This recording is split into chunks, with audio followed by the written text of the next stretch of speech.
Hello दोस्तों, welcome to only IAS. आप सभी का स्वागत है इकोनॉमी दिस वीक के डिस्कशन के अंदर, जहां पर हम 16 अक्टूबर से लेके 23 अक्टूबर के बीच में जो भी इकोनॉमी के रिगार्डिंग कुछ इंपॉर्टेंट मुद्दे थे उनको डिस्कस करेंगे। देखो, इनफैक्ट ना इस वीक में कुछ 4-5 मुद्दे एटलीस्ट न्यूज़ में रहे इकोनॉमी के कॉरस्पॉन्डिंग, बट उनमें से ज़्यादातर मुद्दे हमने डिस्कस कर लिए। मैं उनको लिस्ट डाउन कर दूंगा ताकि आप क्विकली रिवाइज कर पाओ, बट अदरवाइज जो बाकी इश्यूज थे वो थोड़ा हम देखेंगे। देखो, एक मुद्दा ना थोड़ा-सा, एक्चुअली ये थोड़ा पॉलिटिकल मुद्दा है, बट यहाँ पर हम पॉलिटिकली बात नहीं करेंगे, बिल्कुल इकोनॉमिक्स का बेसिस बात करेंगे। देखो, इस वीक में क्या हुआ, हमारी जो फाइनेंस मिनिस्टर है उनके द्वारा एक स्टेटमेंट दिया गया। द स्टेटमेंट वाज़, उन्होंने बात करी कि डॉलर स्ट्रेंथन हो रहा है, रुपी वीकन नहीं हो रहा। इसके रिगार्डिंग बहुत सारे मीम्स बने, हम उन चीज़ों में नहीं जाएँगे। मैं आपसे डिस्कस करना चाहता हूँ कि ये इनका मीनिंग क्या था एग्ज़ैक्टली? क्या ये एक्चुअल में इन्होंने जो बात बोली वो ठीक थी या गलत थी? How was it? देखो, समझने की कोशिश करते हैं। हमें एक चीज़ अगर आप नोटिस करो, तो इन्होंने एक्चुअल में जो बात बोली उसमें ये था कि जैसे इनसे ना क्वेश्चन पूछा गया कि आप रुपये के स्लाइड को कैसे देखते हो? तो उन्होंने बोला कि मैं रुपये के स्लाइड को नहीं, मैं कहीं न कहीं डॉलर के स्ट्रेंथनिंग को देखती हूँ, कि किस तरह से डॉलर जो है वो दूसरी करेंसी से कॉरस्पॉन्डिंगली पिछले कुछ टाइम के अंदर परफॉर्म करा है। और अगर देखा जाए रुपी और बाकी और चीज़ों का कंपैरिजन, तो हमें देखने को मिलता है कि जो रुपी है ना, उसने बेहतर परफॉर्म किया है as compare to other currencies. Sir, ऐसा कैसे? देखो, मैं आपको एक चीज़ बताता हूँ कि डॉलर ना एक्चुअल में पिछले कुछ टाइम के अंदर स्ट्रेंथन किया है। अब आप पूछोगे सर ऐसा क्यों किया है? देखो, इसके पीछे कुछ रीज़न है। यूएस इकोनॉमी ना आज भी अच्छा परफॉर्म कर रही है। देखो, एग्जांपल से समझते हैं। यूएस में इन्फ्लेशन हाई है, इसमें कोई गड़बड़ बात नहीं है, बिल्कुल सही बात है। यूएस में इन्फ्लेशन हाई है, हाउसिंग सेक्टर में भी स्लो डाउन आ चुका है। पर इसके अलावा अगर बाकी चीज़ों की बात करेंगे ना, तो यूएस इकोनॉमी अच्छा कर रही है। जैसे फॉर एग्जांपल जॉब मार्केट, आपने लोगों ने नोटिस किया होगा कि जब भी ना दिक्कतें आती हैं एक इकोनॉमी के अंदर, तो वहाँ पे जॉब्स का लॉस होने लग जाता है। बट यूएस में ऐसा नहीं हो रहा। यूएस में जॉब मार्केट बहुत अच्छा कर रही है। वहाँ का सर्विस सेक्टर काफ़ी अच्छा कर रहा है। ठीक है ना? इस वजह से हुआ क्या है, ओवरऑल यूएस मार्केट में ना आज भी कॉन्फिडेंस है। देखो, अक्सर क्या होता है ना कि हो सकता है कि जो इन्वेस्टर्स हैं उनका कॉन्फिडेंस दूसरी जगह पे हिल जाए, ठीक है? ऊपर नीचे जा सकता है, बट यूएस मार्केट में ना कॉन्फिडेंस आज भी बना हुआ है। अब इस वजह से, क्योंकि पूरे वर्ल्ड के जो इन्वेस्टर्स हैं उनका कॉन्फिडेंस यूएस मार्केट में आज भी बढ़ा हुआ है, इवन विद सम इश्यूज। इस वजह से क्या हो रहा है, हमें डॉलर को स्ट्रेंथनिंग हमें देखने को मिल रही है। तो इस वजह से हुआ क्या है, डॉलर स्ट्रेंथन होगा, ठीक है ना? अब डॉलर स्ट्रेंथन होगा तो अपने आप जो बाकी करेंसीज है उसके कॉरस्पॉन्डिंग उनके वैल्यूज नीचे गिरेंगी, बिल्कुल गिरेंगी। तो हुआ क्या है, जो बाकी और करेंसीज है ना, कोई भी आप रैंडम करेंसी उठा के देख लो, पाउंड उठा के देखना है, पाउंड की बात कर लो, ऑस्ट्रेलियन डॉलर की बात कर लो, आपने चाइनीज युआन की बात करनी है उसकी बात कर लो, सिंगापुर डॉलर की बात कर लो, जापानीज येन की बात कर लो, तो सभी का ना डेप्रिसिएशन हुआ है। ठीक है ना? तो इंडियन रुपी कोई ऐसा नहीं है कि इंडियन रुपी का ही अकेले डेप्रिसिएशन हो रहा है, नहीं। यूएस डॉलर स्ट्रेंथन हो रहा है, उसके कॉरस्पॉन्डिंग चीजें हमें देखने को मिल रही हैं। बात देखो यूएस रुपी की करें, तो रुपी ने ना सितंबर में 2.6% कहीं ना कहीं लॉस किया है एज कम्पेयर टू डॉलर। पर फिर भी as compare to other currencies it is one of the most stable currencies. ये देख लो टेबल के अंदर, जैसे 2.55% यहाँ पर आपको देखने को मिलेगा रुपये का डेप्रिसिएशन। बाकियों का देख लो, ब्रिटिश पाउंड का 5.75, कोरियन का 5.97। इस तरह से नंबर्स बाकी जगह पे ज्यादा हैं। तो एक तरह से हम ये कह सकते हैं कि रुपी ने बाकियों के कंपैरिजन में बेहतर किया है। ठीक है ना? तो अगर निर्मला सीतारमन जी, जो हमारी फाइनेंस मिनिस्टर, उन्होंने अगर ये बात बोली कि डॉलर स्ट्रेंथन हो रहा है, रुपी वीक नहीं हो रहा, क्या ये बात ठीक थी सर? देखो, रुपी सॉरी डॉलर स्ट्रेंथन हो रहा है, ये बात बिल्कुल ठीक है। क्या रुपी वीकन नहीं हो रहा? ये बात थोड़ी सी गड़बड़ है। मतलब एक्चुअल में है क्या कि डॉलर स्ट्रेंथन डेफिनेटली हो रहा है। अगर रुपी देखो, आप देख रहे हो कि $1 इक्वल टू 83 भी हो गया, तो ऐसा कह सकते हैं कि इसके पीछे होने का कारण ना ज्यादा ज्यादा रीजन इसके पीछे के डॉलर स्ट्रेंथनिंग की वजह से हैं। कुछ रीजन ऐसे भी हैं जिसकी वजह से रुपये वीकन भी हुआ है। समझ आया? तो दोनों का ही इम्पैक्ट है। ऑल तो ज्यादा इम्पैक्ट किसका है? ज्यादा इम्पैक्ट डॉलर के स्ट्रेंथन होने से है। तो काफी हद तक हम कह सकते हैं कि इनकी जो स्टेटमेंट थी वो इकोनॉमिक सेंस में बहुत सही स्टेटमेंट कह सकते हैं हम उसको। ऑल्दो जो कंट्रोवर्सीज में हम उसमें नहीं जाएंगे, इकोनॉमिक सेंस में ये बात हम मान सकते हैं कि हाँ जी, डॉलर स्ट्रेंथन हुआ है, इसमें कोई शक की बात नहीं है। ठीक है ना? तो आई होप एटलीस्ट आपको ना थोड़ा आपने इकोनॉमिक सेंस में समझने की कोशिश करी होगी, रेदर देन कि हम किसी पॉलिटिकल डायमेंशन में जाएं। प्योरली इकोनॉमिक बेसिस पे, प्योरली डेटा के बेसिस के ऊपर हमने इन चीज़ों को करने की कोशिश करी है। ठीक है ना? बिफोर हम आगे बढ़े, मैं जस्ट आप सभी के साथ आप सभी को दिवाली की बहुत सारी विशेष देना चाहता हूँ। ठीक है ना? देखो, दिवाली एक बहुत ही इंपॉर्टेंट फेस्टिवल होता है। आप में से काफ़ी सारे लोग अपने पेरेंट्स के साथ, अपनी फैमिली के साथ सेलिब्रेट कर रहे होंगे। कुछ ऑन द अदर हैंड अपने घर पे शायद ना हो किसी भी कारण की वजह से। तो सभी को मैं दिवाली की विशेस देना चाहता हूँ। एंड साथ ही साथ मैं एक्सपेक्ट करता हूँ कि दिवाली के इस ऑस्पिशियस मोमेंट के अंदर आप लोगों का जो भी आपका ड्रीम है, यूपीएससी जैसे आपका है, या जो भी आप सर्विस कहीं ना कहीं करना चाहते हो, डेफिनेटली नेक्स्ट ईयर वो डेफिनेटली अच्छे से आप उसको अचीव कर पाओ और अपने टारगेट की तरफ बहुत अच्छे से बढ़ते रहो। इसके साथ ही हमारी ओनली आइज टीम भी आप सभी को विश कर रही है। एंड इवन हमारी टीम की तरफ से आपको दिवाली ऑफर भी प्रोवाइड किया जा रहा है, जिसके अंदर आपका जो आईडीएमपी कोर्स होता है उसके साथ साथ हम प्रोवाइड कर रहे हैं सी सेट कोर्स, जो कि टोटल वैसे 6,000 का होता है, बट वो बिल्कुल आपको उसका एक्सेस फ्री में मिल रहा है। तो काफ़ी अच्छी एक अपॉर्चुनिटी है, जहाँ पर आप पिछले सालों के अंदर देख भी रहे हो कि जो सी सेट का लेवल है थोड़ा इंक्रीज हुआ है। तो वो चीज़ आपको बिल्कुल मिल रही है अगर आप 31 अक्टूबर से पहले इस चीज़ को करते हो। एंड इन मंथ्स के लिए आपको ये चीज़ सी सेट कोर्स बिल्कुल फ्री मिल जाएगा। देखो, इसमें वैसे भी आपको आईडीएमपी में 6,000 प्लस एमसीक्यूज मिल रहे हैं, 500 प्लस आपको मेंस के क्वेश्चन मिल रहे हैं, डिफरेंट टेस्ट हैं, एमसीक्यू टेस्ट हैं, सी सेट टेस्ट हैं, ऐसे टेस्ट हैं। तो सारे इतने अफोर्डेबल रेट पे आपको मिल रहे हैं। तो मेक श्योर कि आप सी सेट कोर्स का भी बेनिफिट उठाएं, एंड आईडीएमपी कोर्स भी आपको अच्छे से आपकी प्रिपरेशन में हेल्प कर सकता है। कुछ डाउट्स हो तो आप इन नंबर्स पे कांटेक्ट कर सकते हो, या dpp.onlyas.in पे जाके इस कोर्स को अवेल भी कर सकते हो। ठीक है, तो ये तो हो गया चलो आईडीएमपी के बारे में थोड़ा डिस्कशन। इसके अलावा देखो और जो मुद्दे आए, एक इंपॉर्टेंट मुद्दा था डिजिटल बैंकिंग यूनिट। अब देखो, काफ़ी इंपॉर्टेंट टॉपिक है, और मैं एक्सपेक्ट कर रहा हूँ कि प्रीलिम्स में ना इस तरह का क्वेश्चन आप आ सकता है। वो पूछ सकते हैं कि डिजिटल बैंकिंग यूनिट से कुछ ना कुछ स्टेटमेंट। और इनफैक्ट ना हमारी टीम ने ऑलरेडी इसको ना एक यूट्यूब वीडियो इसकी बन चुकी है। तो आप जाके इसको इंश्योर करना कि इसको जाके जरूर देख लो। ठीक है ना। देखो, होता क्या है एक्चुअल में, आप लोगों ने में से कुछ लोगों ने डेफिनेटली इस वीडियो को देख लिया होगा, कुछ लोगों ने शायद मिस कर दिया हो। ठीक है, तो दोबारा से आपके साथ मैं डिस्कस करूं तो आपका, जिन लोगों ने देख लिया उनका भी टाइम वेस्ट होगा। तो बेहतर यही है कि जिन्होंने मिस किया है ना इस वीडियो को, जस्ट मेक श्योर कि इसको गो थ्रू करो, क्योंकि डेफिनेटली प्रीलिम्स में एक्सपेक्टेड क्वेश्चन ये हो सकता है। काफी इंपॉर्टेंट चीज है ये डीबीयू। उसी तरह से एक और मुद्दा था, global multi dimensional poverty index इस वीक में रिलीज किया गया। ठीक है, और इसके ऊपर तो UPSC already previous year question हमारे पास है, यूपीएससी ने ऑलरेडी क्वेश्चन पूछ रखा है। आप ये चीज भी नोटिस करो ना, पॉवर्टी को पहले हम सोचते थे कि सिर्फ जिसके पास पैसों की कमी है या इसकी इनकम कम है उसको सोचते थे कि ये बंदा पुअर है।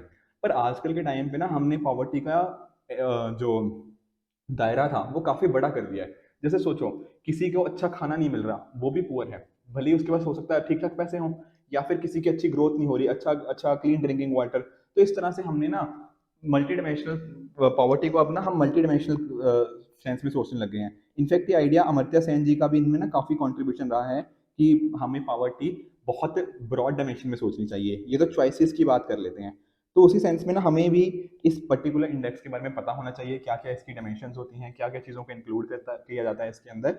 ये सारी चीज़ें कहीं ना कहीं अगर हमें पता होंगी तो अगर प्रीलिम्स के अंदर दोबारा क्वेश्चन पूछा जाता है तो हम उसको टैकल कर पाएंगे। ठीक है, तो सेम वही चीज़, क्योंकि ऑलरेडी देखो इसके कॉरस्पॉन्डिंग वीडियो बन चुका है, तो मेक श्योर कि आप इसको भी गो थ्रू करो। काफ़ी डिटेल में डिस्कस किया गया है, एंड आपको ये काफ़ी हेल्प होने वाला है। एक और मुद्दा था, वो था देखो यूके इकोनॉमिक क्राइसिस। आप जानते हो कि अभी 2 दिन पहले, if I am not wrong, जो वहाँ की प्राइम मिनिस्टर हैं, अभी भी हैं वैसे, मतलब वो जब नए प्राइम मिनिस्टर आ जाएंगे तो वो छोड़ देंगे उस पद को। तो लिज ट्रस जी ने रिजाइन कर दिया है। मेजर उसके रीजन के पीछे रीजन था इकोनॉमिक क्राइसिस। काफी ये भी ना एक्सटेंसिव चीजें थी, मल्टीपल रीजन रहे हैं, कहीं ना कहीं ब्रेग्जिट हो गया, या फिर इनका जो एक तरह से इन्होंने बजट लेके आई थी मिनी बजट, उसके अंदर जो टैक्सेस को कट करने की बात थी अल्ट्रा रिच के ऊपर, वो काफी नेगेटिवली हो गया और काफी वहाँ की करेंसी को मेजर इम्पैक्ट पड़ा। तो काफी डिटेल में ये भी डिस्कस किया गया है कि किस तरह से यूके की इकोनॉमी को फेल हुआ, या फिर इवन जो हम बात करते हैं ट्रिकल डाउन इफेक्ट की, वो एक्सपेक्ट कर रही थी कि ट्रिकल डाउन थ्योरी ये वर्क करती है, बट ये चीज़ वर्क नहीं करी और यूके की इकोनॉमी को काफ़ी नेगेटिव इम्पैक्ट देखने को मिला। तो डिटेल में अगर देखना हो, ठीक है, तो इसको भी आप देख सकते हो। स्पेशली देखो, मैं बात करूं इस पर्टिकुलर आर्टिकल को और इसको, ये डेफिनेटली आपके प्रीलिम्स के लिए बहुत रेलिवेंट है। तीसरी चीज, ये आपको वैसे इन जनरल हेल्प कर सकती है, जैसे ना कि कंट्रीज के बीच में कंपैरिजन में कंट्रीज में क्या इश्यूज रहते हैं, क्यों इकोनॉमिक क्राइसिस आते हैं, यहाँ पर ये वीडियो आपको डेफिनेटली हेल्प कर सकती है। तो इन ये मुद्दे काफी थे इस वीक में, ऐसा नहीं कर रहा, बट क्योंकि हमारी टीम की तरफ से ऑलरेडी ज्यादातर चीजें डिस्कस कर ली गई हैं करंट अफेयर्स के अंदर काफी डिटेल में, तो मेक श्योर कि आप उनको गो थ्रू करो, जो कि आपको हेल्प कर सकते हैं एग्जाम के अंदर। इसके अलावा एक मुद्दा और था। देखो, यहाँ पर जो सीसीआई है, सीसीआई मतलब कंपटीशन कमीशन ऑफ इंडिया, इन्होंने गूगल के ऊपर कुछ फाइन लगाया।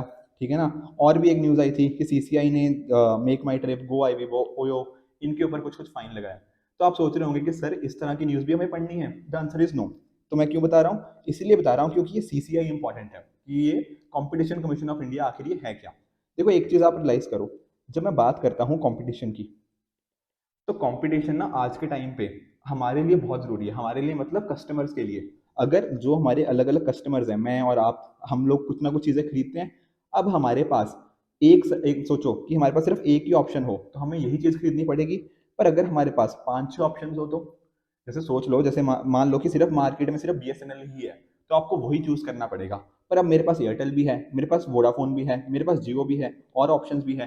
तो उसके बेसिस पे मुझे क्या होता है, अलग अलग गुड्स एंड सर्विसेज मिलेंगी। किस हिसाब से मिलेंगी, अपने प्राइजेस के ऊपर, कॉम्पिटिटिव प्राइजेस के ऊपर। नहीं तो क्या होता है, एक तरह से इस बंदे की क्या हो जाएगी, मोनोपोली हो जाएगी। बिल्कुल हो जाएगी। उसी तरह से कंपटीशन होता है तो ये जो प्रोड्यूसर्स हैं, जो कहीं ना कहीं इनको भी इनकी भी एक तरह से इनको भी इंसेंटिव मिलता है कि ये कुछ नया नया इनोवेशन करें, कुछ नया लेकर आए, कुछ मार्केट में अपनी कॉस्ट को कैसे कम करना है, कंज्यूमर को ज़्यादा चॉइसेस कैसे देनी है। राइट।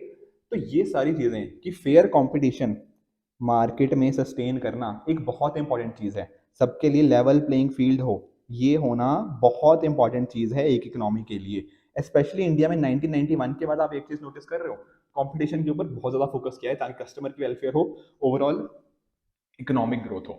उसी वजह से हमारी एक बॉडी एग्जिस्ट करती है, उसको बोल देते हैं क्या, CCI, that is competition commission of India. अब इसके रिगार्डिंग ना कुछ फैक्ट हमें जानने हैं, क्योंकि प्रीलिम्स में ये पूछे जा सकते हैं फैक्ट। पहली बात रियलाइज करो, ये एक एक्ट के अंदर बॉडी बनी है, इसलिए ये क्या है, स्टैट्यूटरी बॉडी। कौन सा act sir, competition act 2002। Actually में एक्ट 2002 का है, बट ये इफेक्ट में 2003 में आई थी ये बॉडी। ठीक है ना। इसको सेंट्रल गवर्नमेंट ने एस्टेब्लिश किया था इस पर्टिकुलर एक्ट के अंदर। हमारे यहाँ एक ऑलरेडी ना एक एक्ट एग्जिस्ट करता था, MRTP, monopolies and restrictive trade practice act. पर ये थोड़ा नेगेटिव सेंस में था। हमें प्रमोट क्या करना है, फेयर कंपटीशन को प्रमोट करना है। तो रिस्ट्रिक्टिव वगैरह चीज़ें हम नहीं चाहते थे, हमने इसको हटाया इस एक्ट को। उसकी जगह पे हमारे पास एक्ट आया कॉम्पिटिशन एक्ट 2002। और ये जो सीसीआई है, ये आती है मिनिस्ट्री ऑफ कॉर्पोरेट अफेयर्स के अंदर।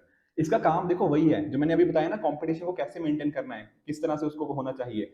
अगर अगर कोई मान लीजिए कोई कोई पर्टिकुलर कंपनी है, वो अपनी पोजीशन का गलत यूज करे, ठीक है ना, कंपटीशन को खत्म करने की कोशिश करे, कोई मर्जर और एक्विजिशन ऐसा हो जिससे क्या हो, वहां की इकोनॉमी को इम्पैक्ट हो, वहां के अंदर जो फेयर ट्रेड था, फेयर कंपटीशन था, उसको इम्पैक्ट हो, उसको रोकने की बात है। एंटी कॉम्पिटिटिव एग्रीमेंट्स कुछ होते हैं, उसको रोका जाए।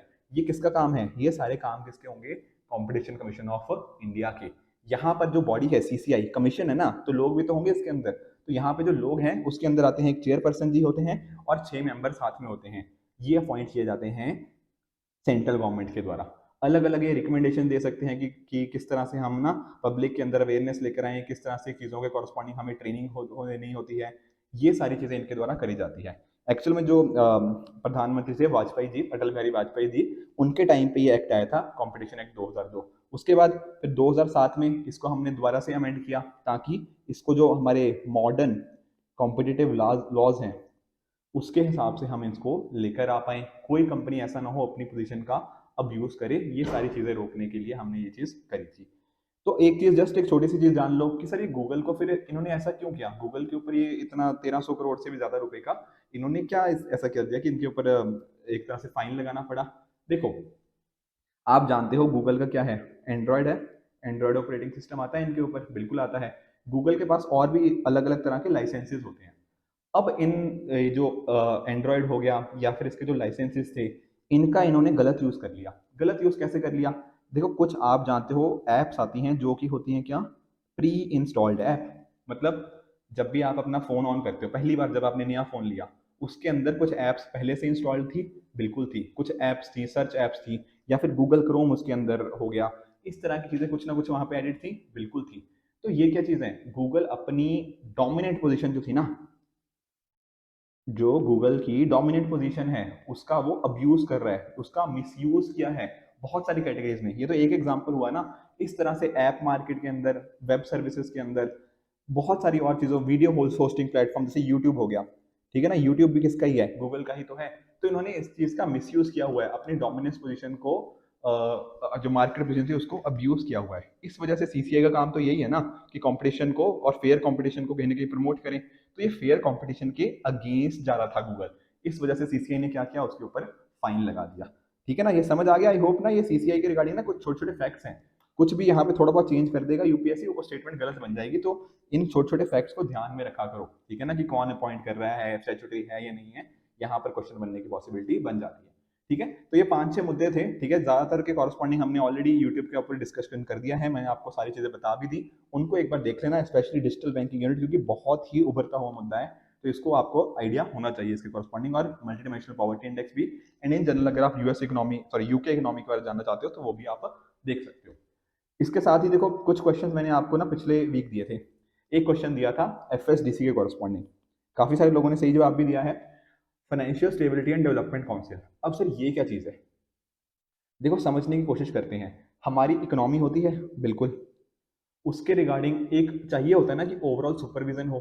जैसे फॉर एग्जांपल आप जानते हो आरबीआई एक काम करता है, सेबी होता है, इसी तरह से हमारे अलग अलग रेगुलेटर्स होते हैं। ठीक है, ये आपस में जब मिलेंगे, जैसे पीएफआरडीए हो गया या और भी जो हमारे होते हैं, तो ये सारे आपस में कहीं ना कहीं एक जगह पर आकर मिले, हमारी ओवरऑल इकोनॉमी कैसे चल रही है उसके रिगार्डिंग डिस्कशन करें, ओवरऑल इकोनॉमी के अंदर फाइनेंशियल स्टेबिलिटी को कैसे मेंटेन करना है वो सारी चीजें डिस्कस करें। उसी के लिए एक काउंसिल है, that is financial stability and development council.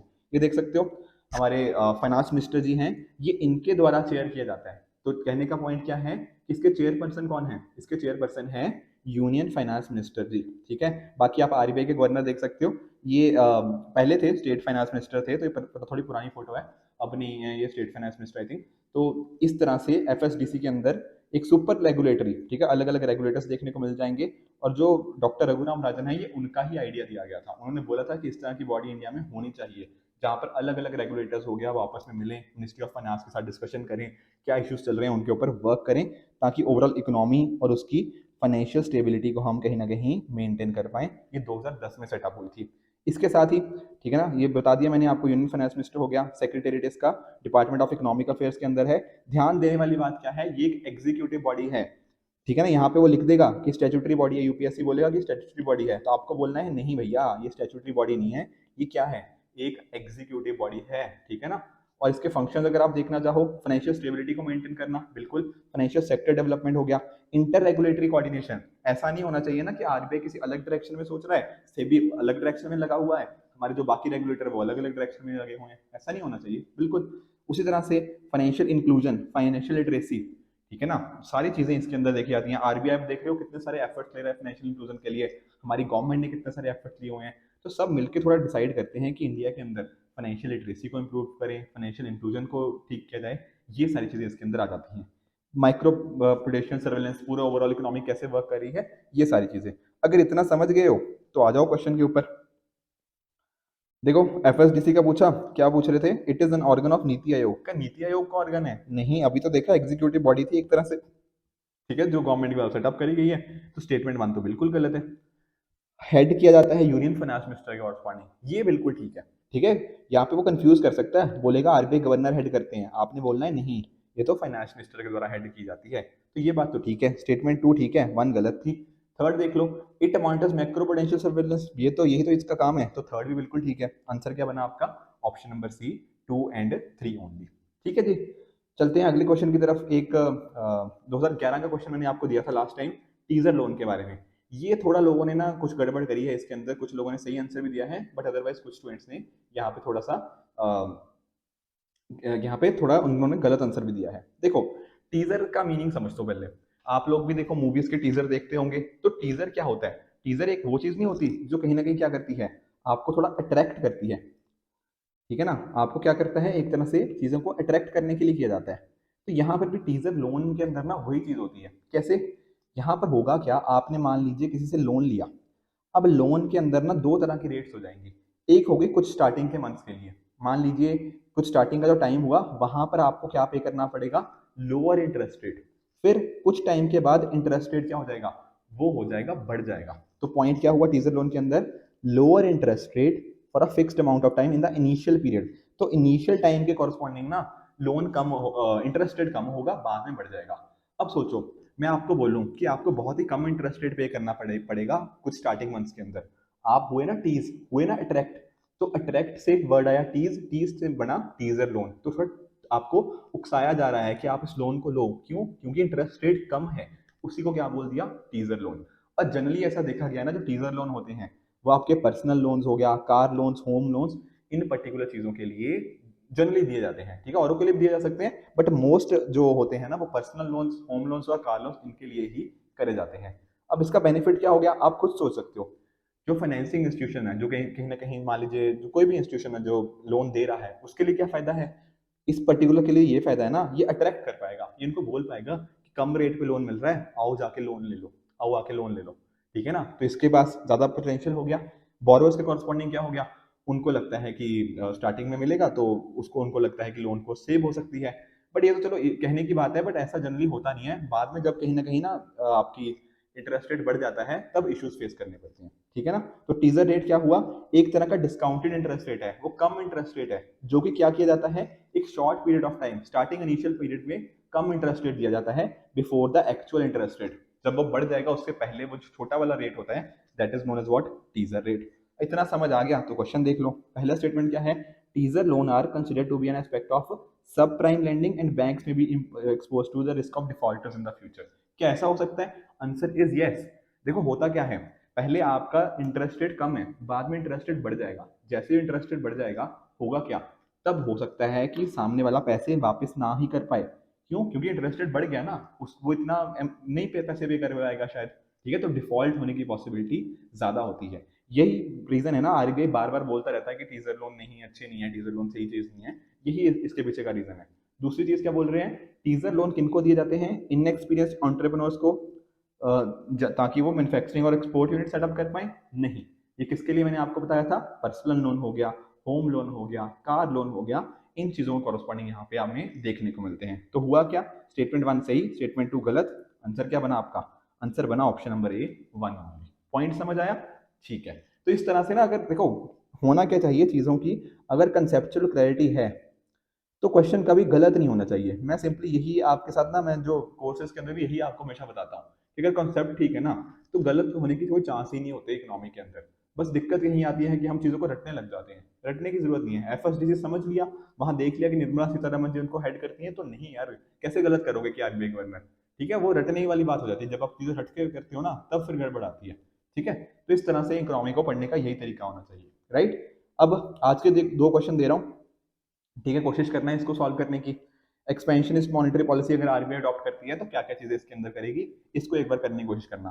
Purely conceptual question, अगर कॉन्सेप्ट ठीक है, यहाँ पर देखो मैं सच बता रहा हूँ, अगर कॉन्सेप्ट ठीक है ना, ये क्वेश्चन आप रात को भी मैं आपको उठा के पूछ लूंगा ना, आप गलत नहीं कर पाओगे इस चीज को। ठीक है ना, ये उस लेवल की कॉन्सेप्चुअल क्लैरिटी होनी चाहिए। उसी तरह से एक क्वेश्चन है मनी मल्टीप्लायर के रिगार्डिंग, ये भी इजी क्वेश्चन है। ठीक है, पर 2 बार यूपीएससी ने पूछा हुआ है, इसलिए मैं आपको दे रहा हूं, ताकि अगर मान लो तीसरी बार भी कहीं ना कहीं यूपीएससी अगर आपसे पूछ ले तो आप कर पाओ इस चीज को। यहाँ पे गड़बड़ नहीं होनी चाहिए, क्योंकि इजी क्वेश्चन अगर आप गलत करोगे ना तब आप रेस में काफी पीछे हो जाओगे। ठीक है, तो ये थे आज के 2 क्वेश्चन। पहला क्वेश्चन क्या था, पहला क्वेश्चन था ये एक्सपेंशनरी मॉनेटरी पॉलिसी का जो आरबीआई अगर करती है तो उसके अपनी क्या चीजें, ठीक है, नहीं करनी, नॉट डू लिखा है, क्वेश्चन भी ध्यान से पढ़ा करो। दूसरी चीज है मनी मल्टीप्लायर के कॉरस्पॉन्डिंग। तो आप मुझे नीचे कमेंट्स में बताओगे इन दोनों के आंसर, फिर अगली वीक हम इसको डिस्कस करेंगे। ठीक है, और बाकी जो मैंने आपको बताई हैं वीडियोस जो कि ऑलरेडी यूट्यूब के ऊपर हमारी टीम की तरफ से बन चुकी हैं, उनको भी एक बार देख लेना, इकोनॉमी के रिगार्डिंग फर्दर और क्लैरिटी आपकी इंप्रूव हो जाएगी। ठीक है, तो friend this it for this video. Also wishing again all of you a very very happy Diwali, अच्छे से सेलिब्रेट कीजिए। ठीक है, अपनी फैमिली के साथ टाइम स्पेंड कीजिए। तो आई होप आपको आज का लेक्चर अच्छा लगा होगा। Good bye and good luck.